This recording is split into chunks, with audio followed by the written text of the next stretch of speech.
Hey, Jeff, let me ask you about Triple G, a guy that a lot of people have different opinions on him. He's finally fighting Daniel Jacobs in March in New York.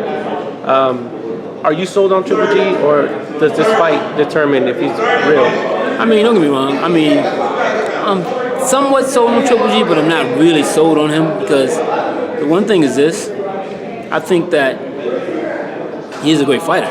I'm not gonna take that from him. I mean, he is a great fighter. I love watching him. But when I say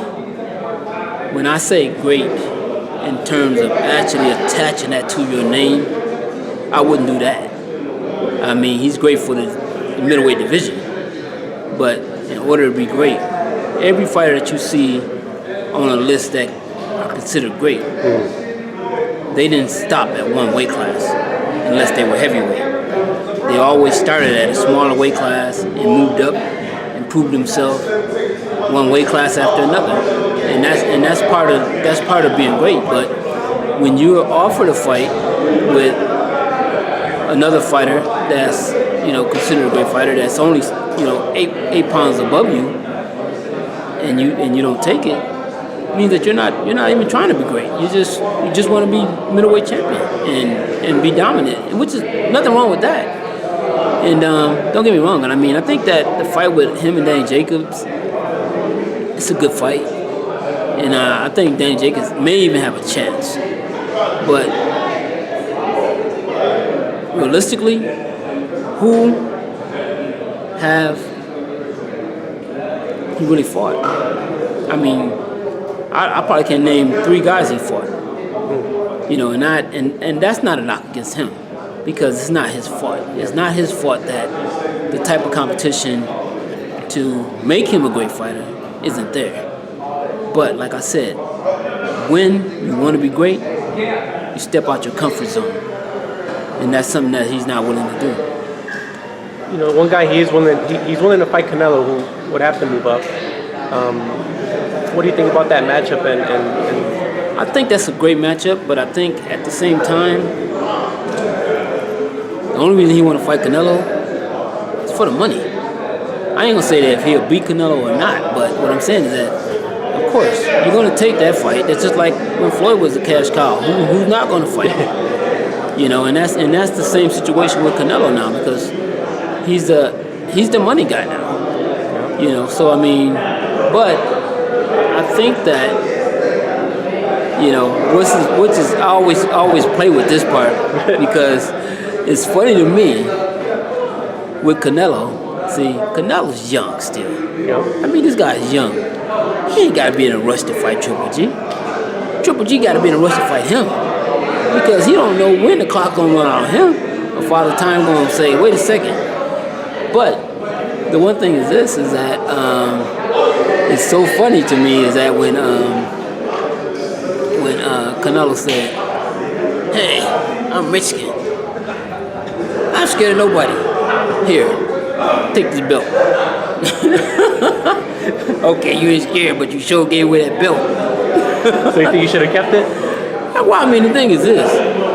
You can't force him to fight him if they're 2 different divisions. I mean, even they're 2 different organizations. You can't make me fight you. And I know my worth. I know my self-worth over yours. So I'll fight you whenever I want to.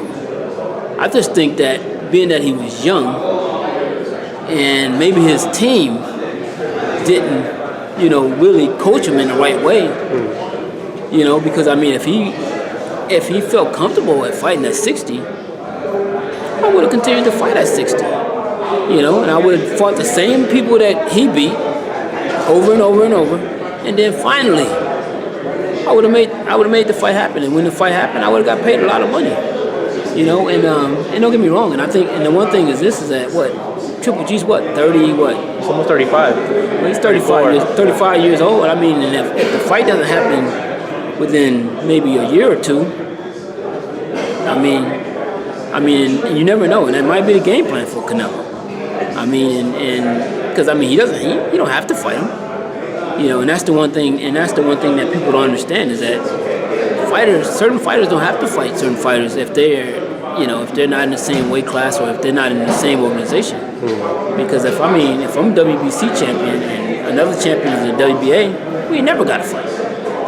You know, and people don't understand that, and so, you know, fans, of course, they don't understand boxing in that sense. They just think that, okay, well, this guy should fight this guy, he's supposed to fight this guy, and just jump on somebody's bandwagon, you know, and then just root for that person and root for this person, and not understanding the business of it, you know. And like I said, I mean,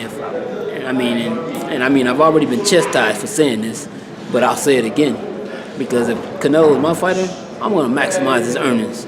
I'm gonna let Canelo beat every damn dude that I never heard of, and you know, and cash in. You make the money. And then when he by the time he fight Triple G, if he lose to Triple G, so what? I'm rich. I'm past rich. You know what I mean? Because I beat everybody else. I did the same thing Triple G did. All I did was just go pick out some dude nobody never heard of and knock him out. And you know what I mean? Don't get me wrong. And Canelo, I mean, and the one thing with Canelo is smart too, because he's starting to learn English. Mm-hmm. He's starting to actually becoming, you know, accepted by the whole world. Yeah. And that's because the one thing about if you come from another country and most of your fights are in the U.S., I mean, you need to be speaking English to be fully accepted. And exposure too. Well, I mean, yeah, and then, like you said, you get all the rewards of, you know, of what you really deserve.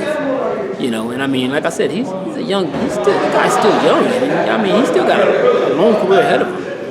You know, and Triple G doesn't. And so, you know, and that's basically what you're dealing with. You're dealing with a guy that can pick and choose when he wants to fight you. You can bark, you can yell, you can scream, but you can't make him fight you, no matter what.